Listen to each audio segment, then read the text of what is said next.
E aí, pessoal, tudo massa? Tudo certo? Vamos falar hoje sobre a Revolução Russa e sobre o período de entreguerras? Vamos nessa? Vem com o cara!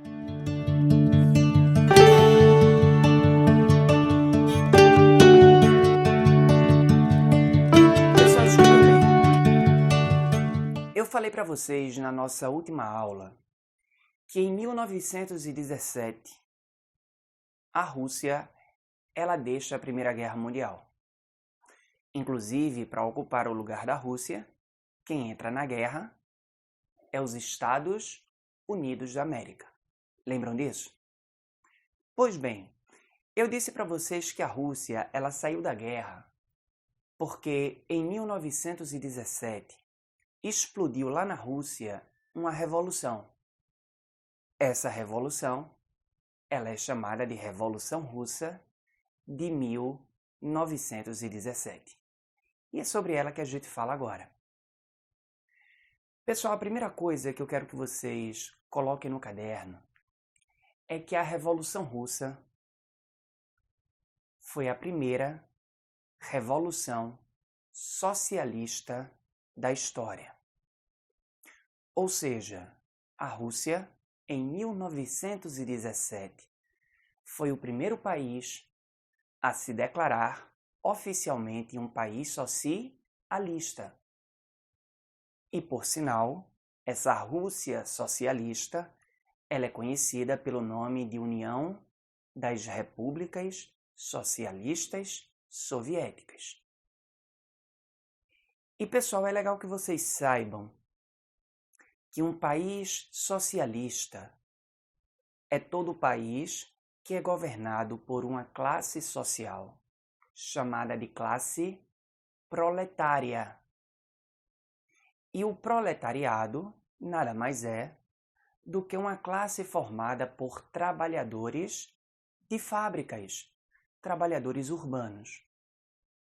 Então, pela primeira vez na história da humanidade, os trabalhadores, os proletários, se revoltaram contra o governo, tomaram o poder e criaram aquele que foi o primeiro Estado, aquele que foi o primeiro país socialista da história.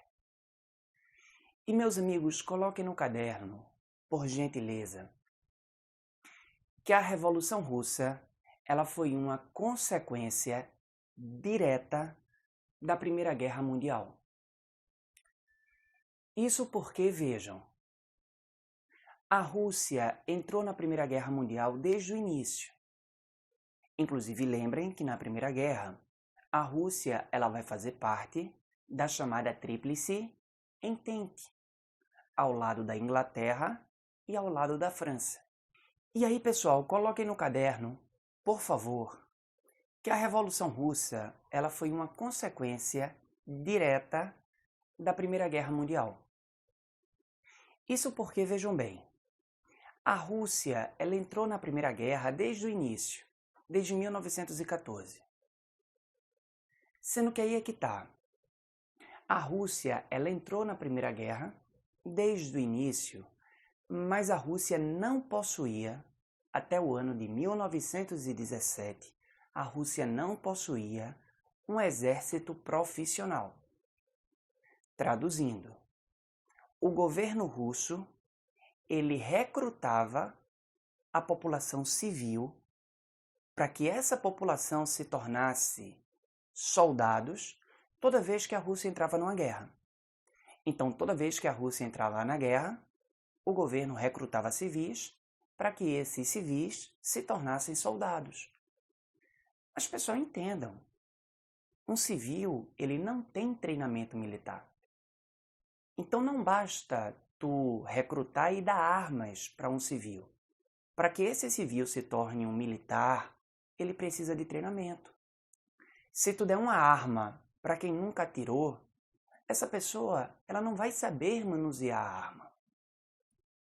Eu não sei se alguém aqui já teve experiência em ir para um stand de tiro, mas para quem já teve essa experiência sabe que quando você segura uma arma, se você não tem um treinamento adequado, o que mais acontece é a sua mão tremer. Então tu vai descarregar um pente inteiro de bala e não vai acertar o alvo, porque tu não tivesse um devido treinamento. Então, até o ano de 1917, a Rússia não tinha um exército profissional. Então, quando a Rússia entrou na Primeira Guerra, o rei da Rússia, pessoal, rei na Rússia é chamado de czar. Se escreve com C, czar, mas o C em russo tem a pronúncia de T, tem a sonoridade de T. Então, czar. Então, quando a Rússia entrou na Primeira Guerra Mundial, o czar, Nicolau II, que era um rei absolutista, ou seja, na Rússia não tinha constituição, todos os poderes estavam concentrados nas mãos do rei. Então, Nicolau II, em pleno início do século XX, ainda era um rei absolutista.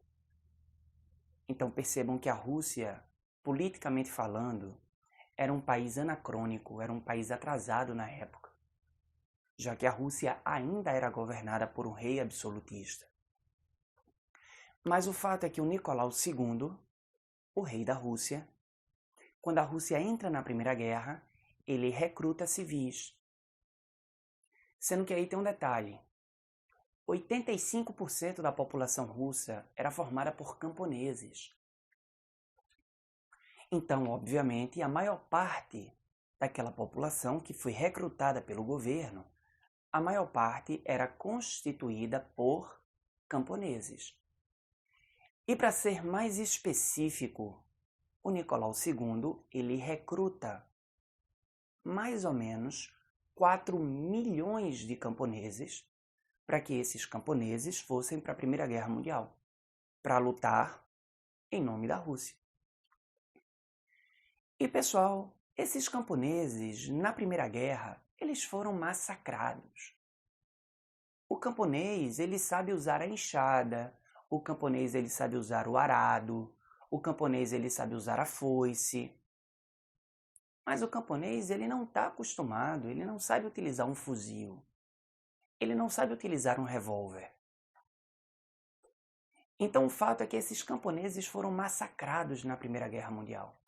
Inclusive, coloquem no caderno que na Primeira Guerra, a Rússia ela não venceu nenhuma batalha. O exército russo foi derrotado em todas as batalhas em que participou. E aí vejam, a partir do momento que o governo recruta camponeses, manda os camponeses para a guerra, e esses camponeses morrem, entendam que a partir do momento que a quantidade de camponeses vai diminuindo na Rússia, com essa redução de camponeses, a produção de alimento vai diminuir. E se a produção de alimento diminui, consequentemente o preço da cesta básica vai aumentar.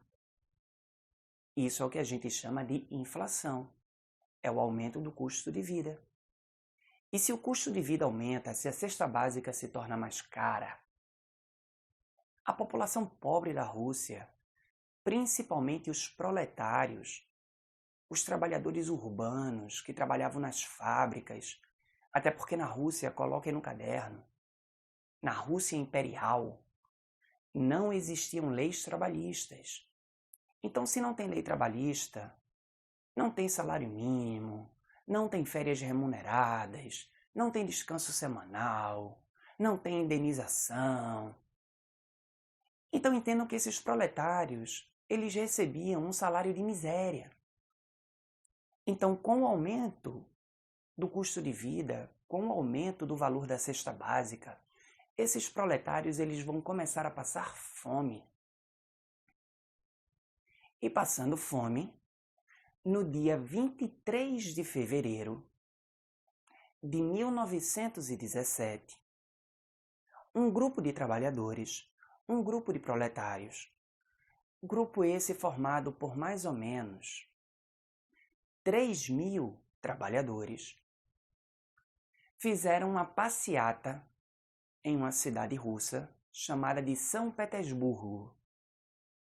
Então, no dia 23 de fevereiro de 1917, 3.000 russos, 3.000 trabalhadores, fizeram uma passeata na cidade de São Petersburgo. Uma passeata pacífica, não tinha ninguém armado naquela manifestação.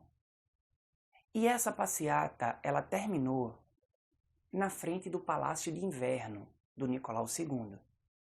O Palácio de Inverno era o palácio de férias do Nicolau II. E esse palácio ficava em São Petersburgo. A capital da Rússia era Moscou. É em Moscou onde está o Kremlin, o palácio de governo. Mas o palácio de férias ficava em São Petersburgo. Era o palácio de inverno. E nesse dia, 23 de fevereiro, Nicolau II estava no palácio de inverno. E essa passeata, ela acabou na frente do palácio de inverno. E pessoal, a única coisa que as pessoas pediam era que Nicolau II retirasse a Rússia da Primeira Guerra Mundial. Porque a Primeira Guerra estava acabando com a Rússia. A população estava passando fome. Então a única coisa que aquelas pessoas pediam era isso. Que Nicolau II retirasse a Rússia da Primeira Guerra Mundial. Mas o Nicolau II, o que é típico de um rei absolutista, né? Um rei autoritário, um rei vaidoso, um rei prepotente. Mas o fato é que o Nicolau II, incomodado com aquela barulheira na frente do seu palácio de inverno, uma gritaria danada, as pessoas pedindo que ele retirasse a Rússia da guerra. Enfim, Nicolau II, super incomodado com aquela barulheira, ele pediu que os seus cossacos, pessoal, cossaco é a guarda imperial. Os cossacos, eles faziam a guarda pessoal do czar. Era a guarda imperial da Rússia. Então Nicolau II pediu que os seus cossacos atirassem contra aquela multidão, para que aquela multidão fosse embora e parasse de incomodar Nicolau II. Os cossacos assim fizeram. Os cossacos dispararam contra aquela multidão que estava na frente do Palácio de Inverno. E naquele dia, 23 de fevereiro de 1917, cerca de 130 russos acabaram morrendo. Aquele dia, 23 de fevereiro, era um dia de domingo. E aquele domingo, marcado pela morte de 130 russos, aquele domingo ficou conhecido pelo nome de Domingo Sangrento.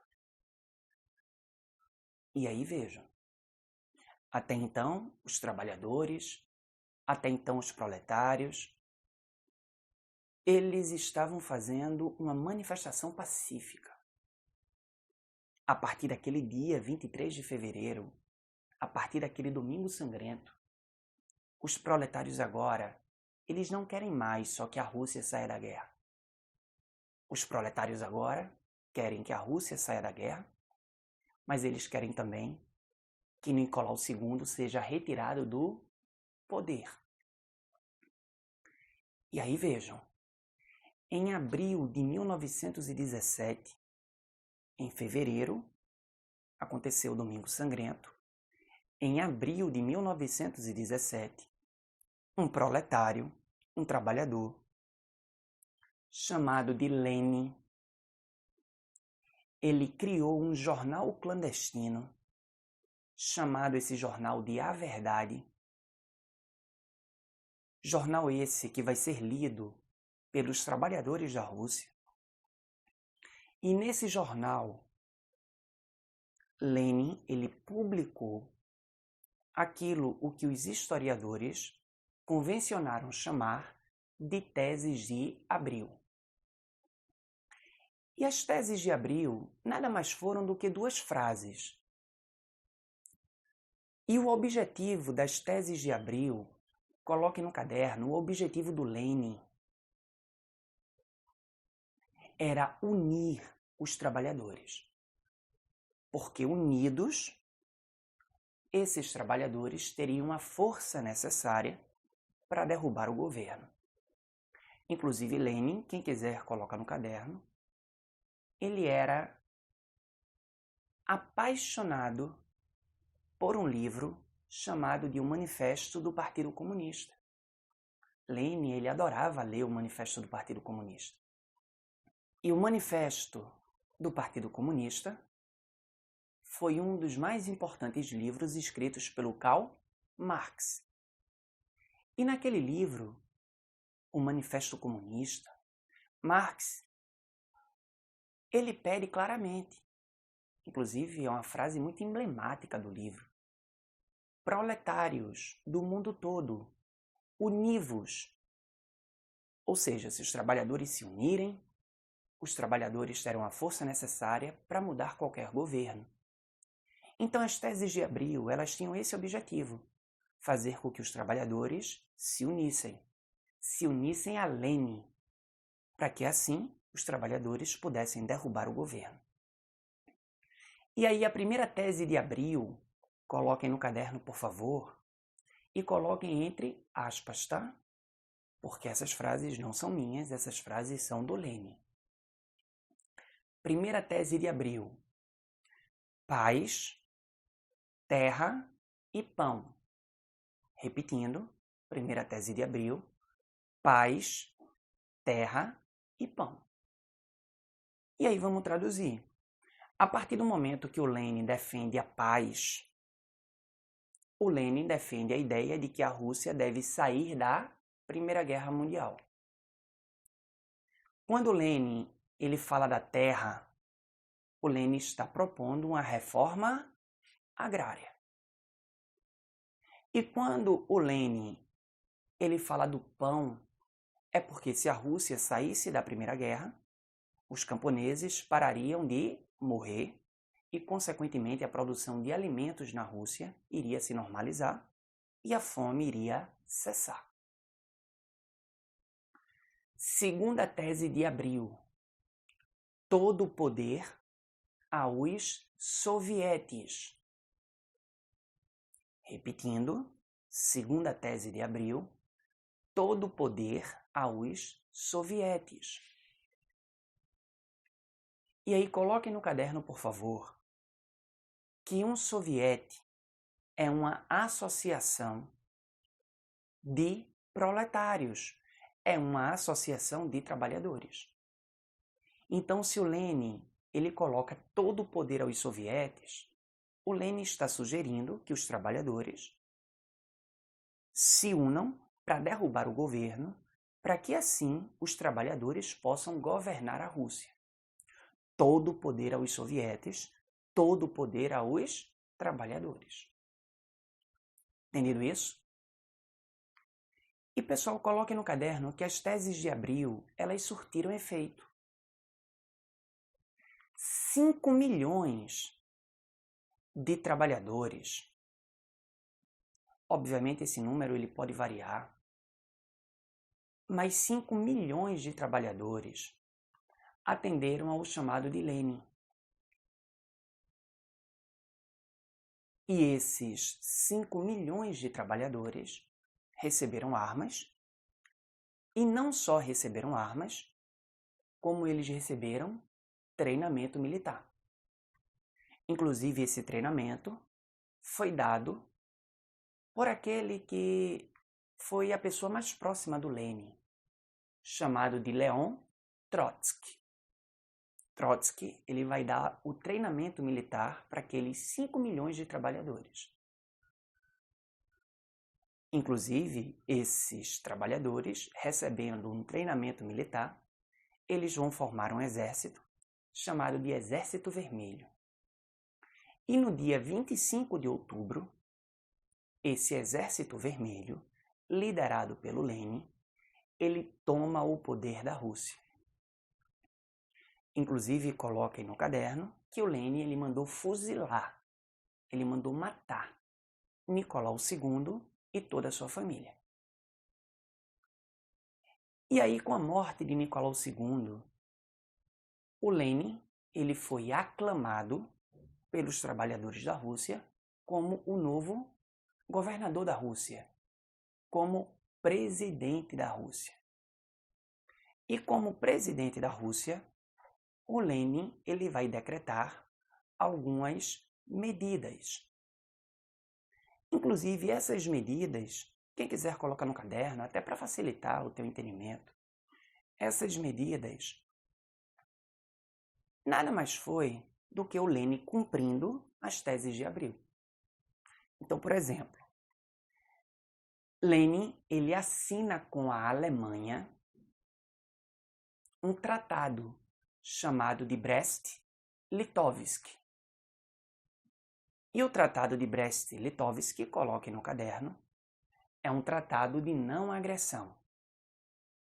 Traduzindo, por esse tratado, Lenin ele prometeu à Alemanha que ele não mais atacaria a Alemanha, e a Alemanha, por sua vez, representando a Tríplice Aliança, a Alemanha também promete que não vai mais atacar a Rússia.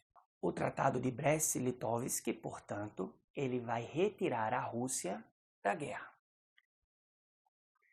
Segunda medida decretada pelo Lenin. Ele nacionalizou todas as multinacionais que existiam na Rússia. Todas as empresas estrangeiras que existiam na Rússia, elas foram nacionalizadas. E essas empresas, essas fábricas, elas serão administradas pelos trabalhadores, pelos sovietes. Terceira medida decretada pelo Lenin. Uma reforma agrária. Durante o governo do Lenin, a Rússia, ela vivencia uma reforma agrária. E como quarta e última medida decretada pelo Lenin, o Lenin transforma a Rússia na poderosa União Soviética. Para quem gosta de datas, a Rússia ela é rebatizada com o nome de União Soviética no dia 30 de dezembro de 1922. União Soviética, o primeiro país socialista de toda a história da humanidade. E aí coloquem no caderno que em 1924, portanto 2 anos depois de transformar a Rússia na União Soviética, em 24 Lenin ele morreu. Pessoal, Lenin ele teve 2 AVCs, ficou completamente, passou inclusive meses em uma cadeira de roda, perdendo completamente a sua autonomia psicológica. E em 1924 Lenin acaba morrendo. Já bem frágil, já bem magro, Lenin acaba morrendo. E com a morte de Lenin, o Partido Comunista da União Soviética, que era o antigo Partido Bolchevique, quem quiser coloca no caderno, que no período imperial, ou seja, na época em que a Rússia era governada pelos czares, o último deles, o Nicolau II.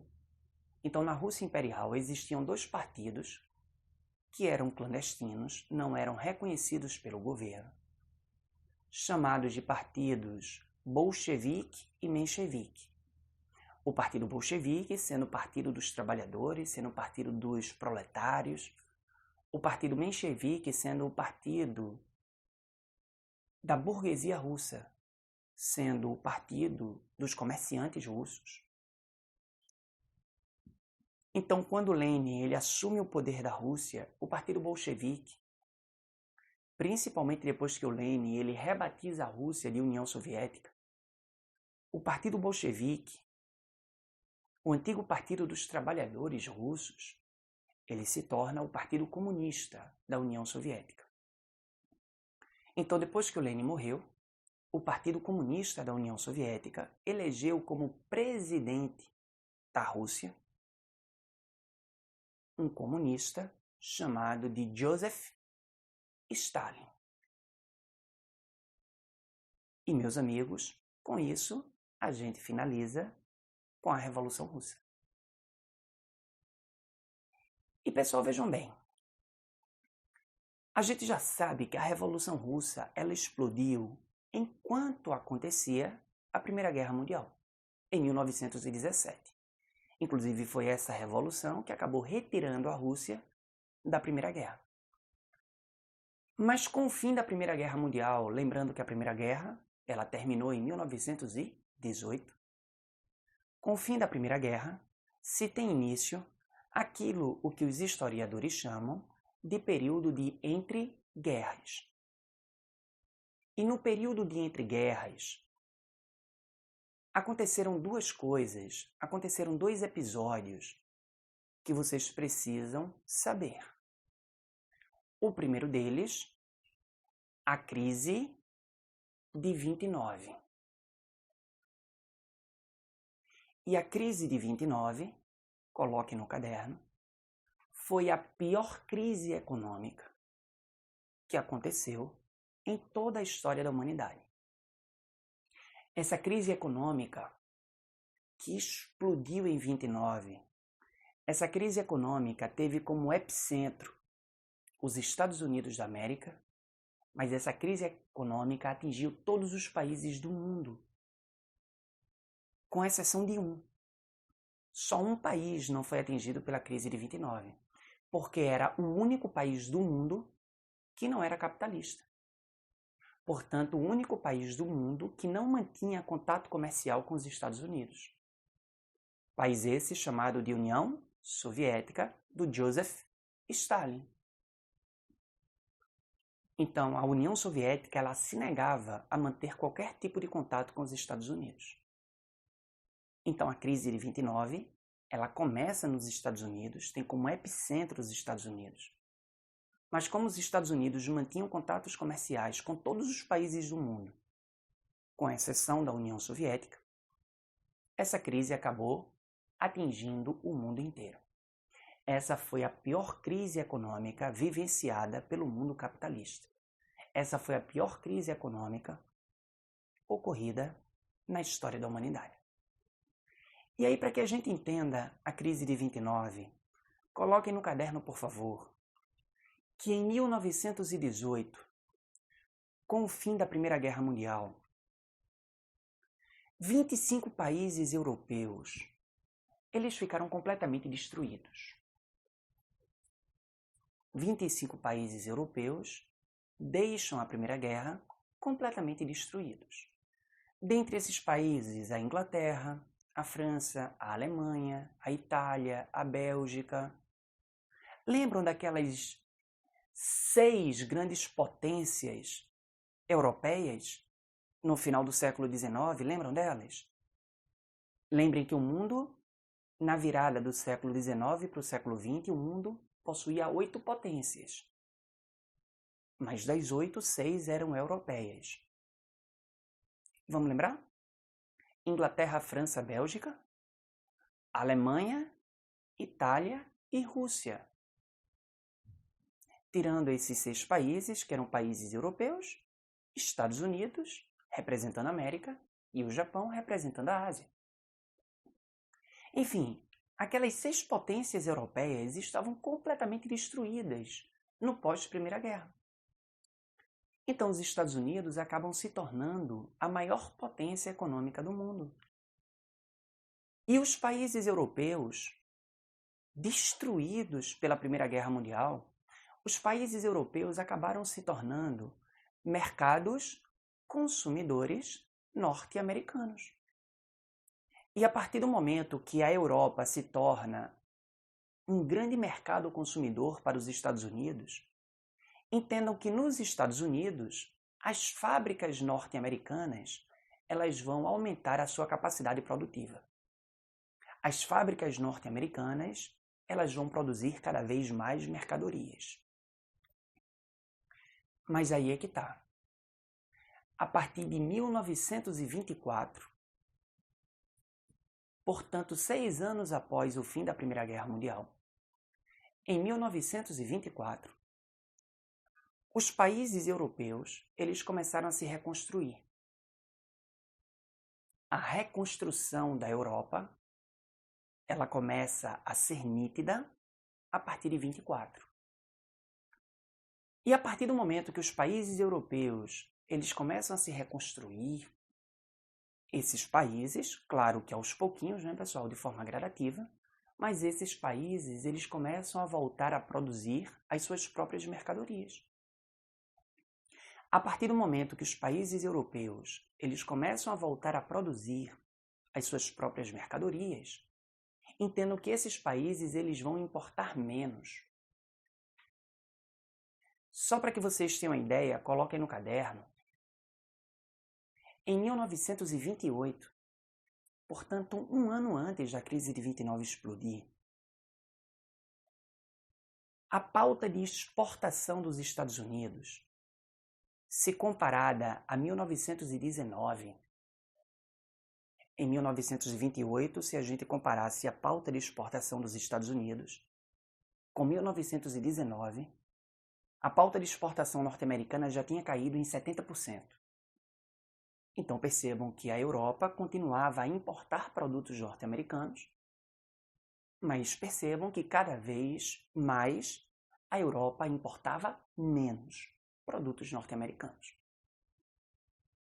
Então, de 19 a 28, os Estados Unidos eles vão exportar 70% menos mercadorias para o continente europeu. E a partir do momento que a Europa ela importa menos mercadorias norte-americanas, as fábricas norte-americanas elas vão começar a enfrentar uma crise que a gente chama de crise de superprodução. A partir do momento que a Europa importa menos dos Estados Unidos, as fábricas norte-americanas elas vão começar a superproduzir. Traduzindo, as fábricas norte-americanas elas produziam, mas elas não conseguiam vender tudo o que elas fabricavam. Então essas fábricas estavam produzindo além da capacidade do seu mercado consumidor. Isso é o que a gente chama de superprodução ou crise de superprodução. E uma crise de superprodução faz com que a empresa, faz com que a fábrica, no mercado financeiro, o mercado financeiro é mercado de investidor, tá, pessoal? É o que a gente chama de mercado de ações. Então, se uma empresa está superproduzindo, significa dizer que essa empresa está perdendo o mercado consumidor. Então, o valor de mercado dessa empresa começa a cair.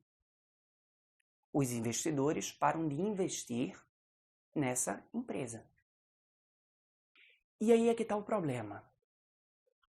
No dia 24 de outubro de 1929, as empresas norte-americanas colocaram 16 milhões de ações à venda na Bolsa de Valores de Nova York, que é a bolsa de valores mais importante do mundo até hoje, tá? É a Bolsa de Wall Street. Wall Street é a avenida onde fica a mais importante bolsa de valores do mundo, a Bolsa de Valores de Nova York. E, pessoal, 16 milhões de ações foram colocadas à venda para que acionistas pudessem comprar, para que investidores pudessem comprar, sendo que naquele dia, 24 de outubro de 1929, como as empresas norte-americanas estavam perdendo valor de mercado, estavam superproduzindo, então estavam perdendo mercados consumidores. Então, como o valor de mercado daquelas empresas estava diminuindo, os investidores eles não compraram aquelas ações. E sem conseguir vender aquelas ações, 30 mil empresas norte-americanas e 4 mil bancos faliram. E essa falência acabou provocando o desemprego de 20 milhões de norte-americanos. 30 mil empresas faliram naquele dia. Inclusive, muitos desses empresários que viram as suas empresas falindo, fechando as portas, muitos daqueles empresários acabaram se suicidando, tá, pessoal? Então, 30 mil empresas norte-americanas faliram, sem investidor, essas empresas não tiveram como se manter. 4.000 bancos fecharam as portas. E 20 milhões de pessoas, só naquele dia, perderam os seus empregos lá nos Estados Unidos. É a Grande Depressão, como também é conhecida a crise de 29. Prometendo superar a crise de 29, prometendo salvar os Estados Unidos daquela profunda depressão econômica, prometendo isso, o presidente dos Estados Unidos, que naquele momento era candidato a presidente, chamado de Franklin Delano Roosevelt, que foi lançado como candidato a presidente dos Estados Unidos pelo Partido Democrata. O Franklin Delano Roosevelt, prometendo salvar os Estados Unidos daquela crise econômica, prometendo superar a crise de 29, o Franklin Delano Roosevelt, em 1933, ele foi eleito presidente dos Estados Unidos. E aí, pessoal, o Roosevelt, durante o seu governo, ele cumpriu o que ele prometeu durante a campanha eleitoral, tá? O Roosevelt, ele realmente conseguiu fazer com que os Estados Unidos e, consequentemente, o mundo superassem a crise de 29. E para que os Estados Unidos pudessem superar a crise de 29, o Roosevelt, ele adotou uma política econômica conhecida pelo nome de New Deal. O New Deal foi a política econômica adotada pelo Roosevelt. E o New Deal, coloque no caderno, foi uma política econômica intervencionista. Ou seja, Roosevelt, eleito presidente dos Estados Unidos, o Roosevelt, como presidente, ele vai intervir na economia norte-americana. O New Deal é uma política econômica intervencionista. Para ser mais específico, coloque no caderno que o Roosevelt, assim que foi eleito presidente dos Estados Unidos, em 1933, o Roosevelt, ele assinou uma lei conhecida pelo nome de Lei de Recuperação Industrial, cuja sigla é NIRA. N-I-R-A. NIRA. Essa é a sigla em norte-americano. Então, a Lei de Recuperação Industrial. Por essa lei, Roosevelt, ele determinou que o Banco Central dos Estados Unidos emprestasse grana a juros baixos para os empresários norte-americanos.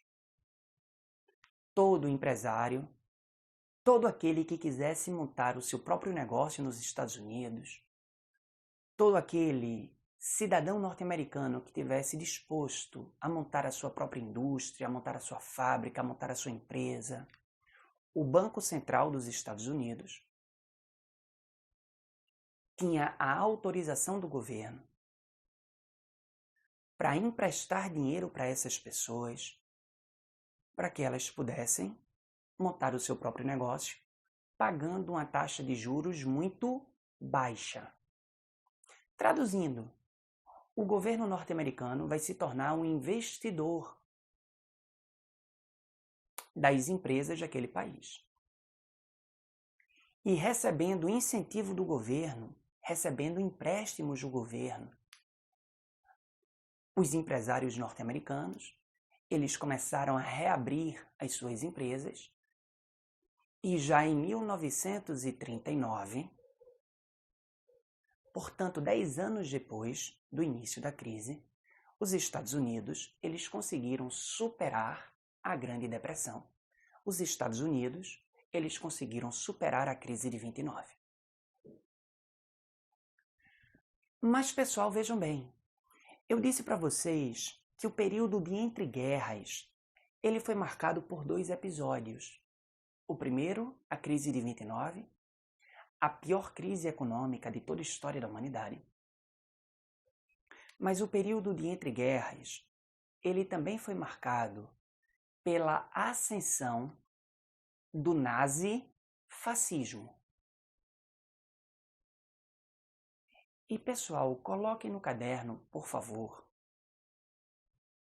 que um governo nazifascista é um governo de extrema direita.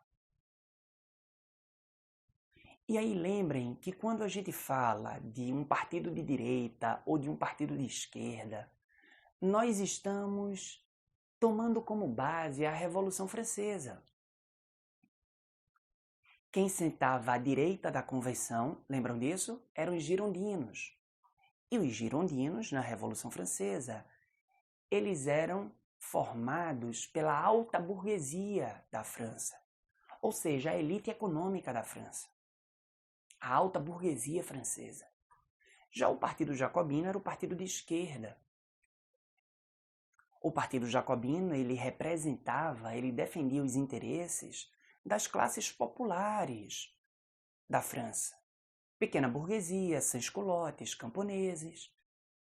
Então, quando a gente diz que um governo nazifascista é um governo de extrema-direita, entendam que o objetivo de um governo nazifascista é defender os interesses da burguesia, da alta burguesia daquele país.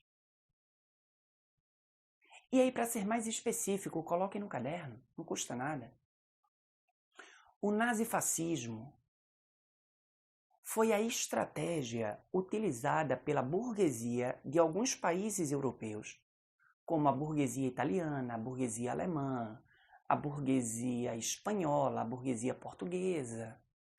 Enfim, o nazifascismo foi uma estratégia utilizada pela burguesia de alguns países europeus para que ela, a burguesia, pudesse proteger o país de uma ameaça comunista.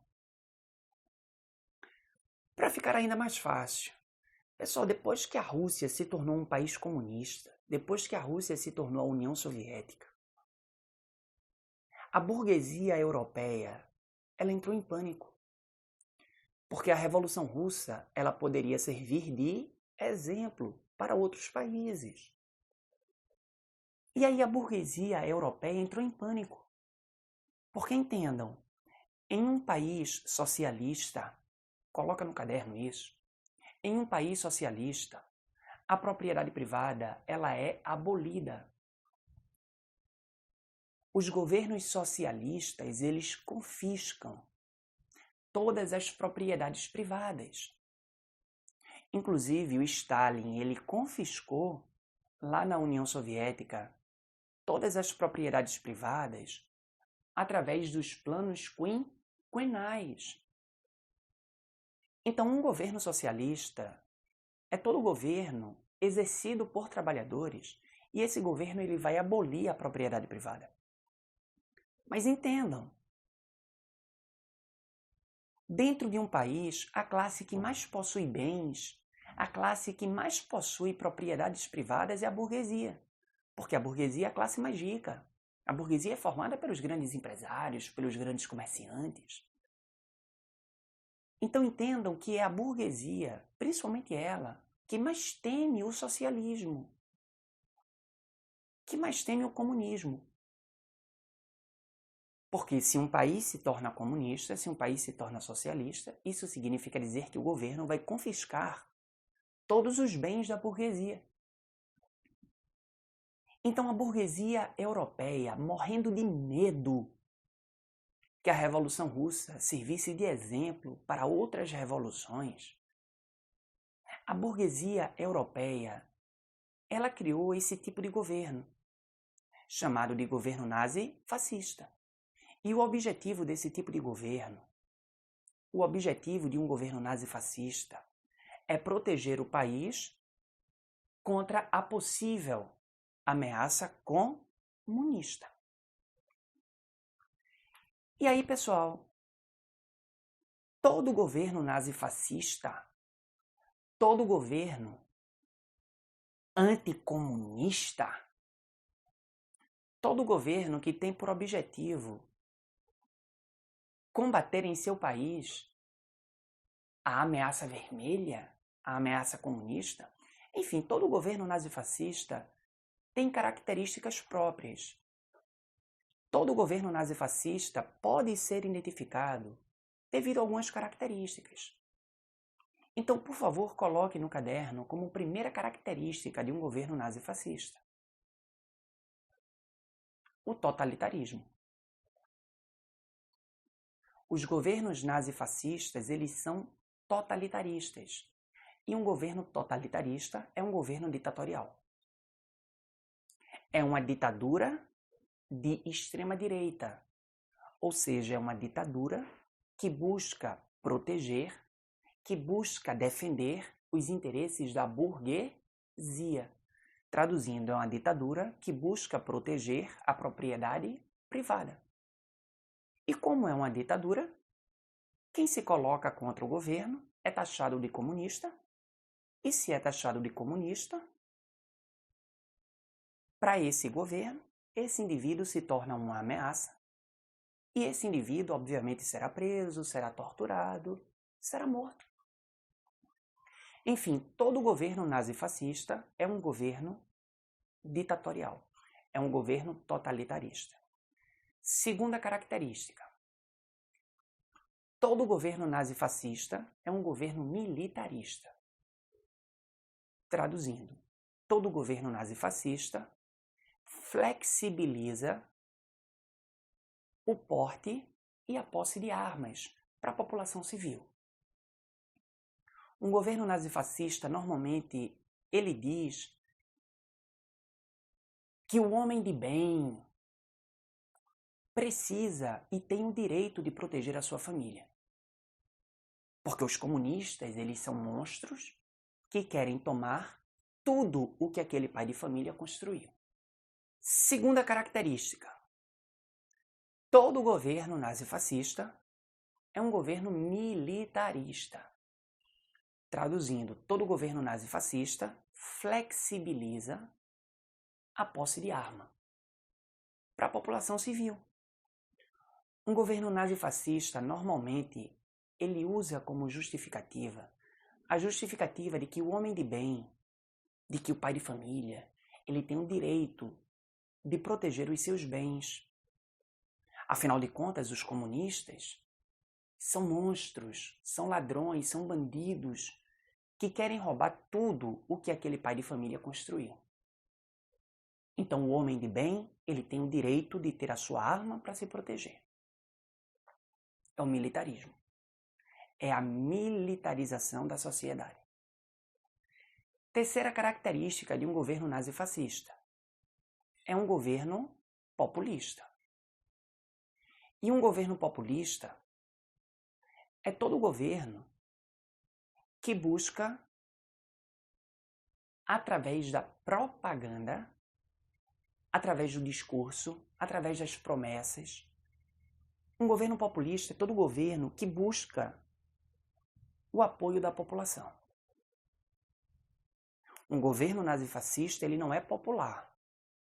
Cuidado com isso. Um governo popular é aquele que busca defender os interesses do povo, que busca defender os interesses dos mais pobres.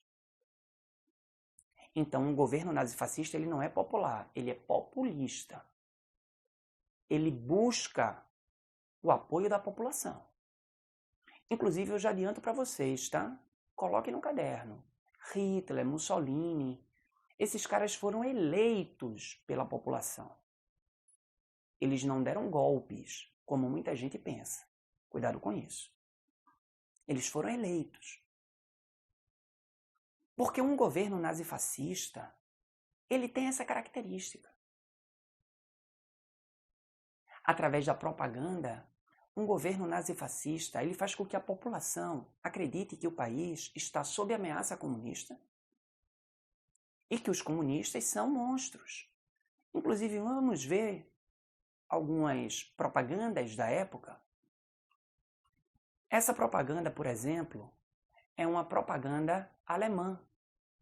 E aí vejam que aparece uma mãe segurando seu filho, e por trás dessa mãe tem uma enorme mão vermelha. Ou seja, essa propaganda dá a entender que os comunistas eles vão destruir a sua família. Essa outra propaganda, que é uma propaganda nazista, tá, pessoal? E aí eu gostaria que vocês observassem essa imagem, mas também anotassem. Todo nazista é fascista, porque todo nazista defende o totalitarismo, todo militante nazista defende o populismo, todo militante nazista defende o militarismo, ou seja, todo nazista é fascista, mas nem todo fascista é nazista. Porque para você ser um nazista, você precisa também defender o racismo. Por exemplo, essa propaganda que vocês estão vendo é uma propaganda nazista. Porque vejam que esse gigante aí, que é um gigante comunista, né? Vejam um vermelho aí, que está com chicote, ou seja, os comunistas eles querem escravizar a população. Vejam que no canto inferior esquerdo da imagem tem aí a população do país, né? Então, o comunista ele quer escravizar a população, mas vejam que esse gigante comunista ele tem a estrela de Davi. E a estrela de Davi é um dos símbolos do judaísmo. Então, para o Hitler, para a Alemanha, e o Hitler fez com que a população alemã acreditasse nisso, quem difundia, quem espalhava o comunismo pelo mundo eram os judeus. Não à toa, durante o seu governo, Hitler ele vai perseguir os judeus. Essa perseguição aos judeus a gente chama de antissemitismo. Então, para você ser um nazista, você precisa defender o antissemitismo. Você precisa defender a perseguição aos judeus. E, pessoal, durante o governo de Hitler, coloquem no caderno, mais de 6 milhões de judeus foram mortos na Alemanha em campos de concentração. Inclusive, esse assassinato de judeus em campos de concentração, a gente chama de Holocausto. Pois bem, através da propaganda, o Partido Fascista Italiano, em 1922, conseguiu eleger como deputado federal o Benito Mussolini, que era um ex-combatente de guerra, assim como Hitler, tá? Era um ex-militar. Tanto Mussolini quanto Hitler participaram da Primeira Guerra Mundial, combateram na Primeira Guerra. Então, em 1922, o Partido Fascista Italiano conseguiu fazer com que a população acreditasse que a Itália estava sob ameaça comunista. E em 1922, Mussolini foi eleito deputado federal da Itália, e como a Itália era uma monarquia parlamentarista na época, o parlamento italiano elegeu Mussolini e escolheu Mussolini para ser não só deputado federal, mas Mussolini em 22 ele foi nomeado Duce italiano. Duce é primeiro-ministro na Itália. E a partir daquele momento teria início a ditadura do Mussolini. No caso da Alemanha, em 1933, o Partido Nazista, que tinha como o seu mais expressivo nome, o nome de um austríaco, tá, pessoal? Hitler não era natural da Alemanha. Hitler, ele era natural da Áustria. Mas durante a Primeira Guerra, Hitler combateu pelo exército alemão e acabou adquirindo a cidadania alemã. Então, em 1933, o Partido Nazista, que através da propaganda convenceu a população alemã de que a Alemanha estava sob ameaça comunista, de que os judeus estavam espalhando o comunismo pela Alemanha. Enfim, Em 1933, o Partido Nazista Alemão conseguiu fazer com que o Hitler, que era o seu mais expressivo integrante, o Partido Nazista conseguiu fazer com que Hitler fosse eleito deputado federal da Alemanha. E o parlamento alemão, aí no caso da Alemanha, é legal que vocês saibam que a Alemanha era uma república parlamentarista. Chamar essa república de República de Weimar. A Itália era uma monarquia parlamentarista, a Alemanha era uma república parlamentarista. Entendido isso? Então não custa nada, anota isso no caderno. A Itália, no período de entreguerras, era uma monarquia parlamentarista. A Alemanha era uma república parlamentarista. Então Hitler, em 1933, foi eleito pela população, deputado federal, e o parlamento alemão escolheu Hitler para se tornar Führer daquele país. Pessoal, Führer, na Alemanha, é primeiro-ministro. E esse governo de Hitler, é legal que vocês anotem isso, ele é conhecido na história pelo nome de Terceiro Reich alemão. O Terceiro Reich, se aparecer na tua prova, essa expressão, Terceiro Reich é o governo de Hitler. E pessoal, durante o seu governo, Hitler, além de perseguir judeus e mandar judeus para campos de concentração, o Hitler, ele prometeu à população alemã, isso era uma das bandeiras do governo de Hitler. Hitler, ele defendia o espaço vital.